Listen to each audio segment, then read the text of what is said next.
Hello guys, আবার চলে এসেছি একটা নতুন ভিডিও নিয়ে। তোমরা নিশ্চয়ই আমার ভিডিওর জন্য অপেক্ষা করেছিলে। আর এটা কিন্তু কদবেল। এই কদবেলটাকে আজকে মাখা করব। প্রথমে কদবেলটা বের করে নিলাম ফাটিয়ে, তারপরে দিব একে একে সব কিছু।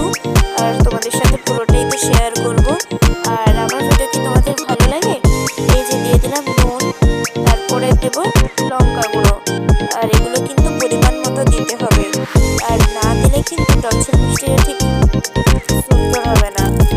তারপরে দিলাম চিনি।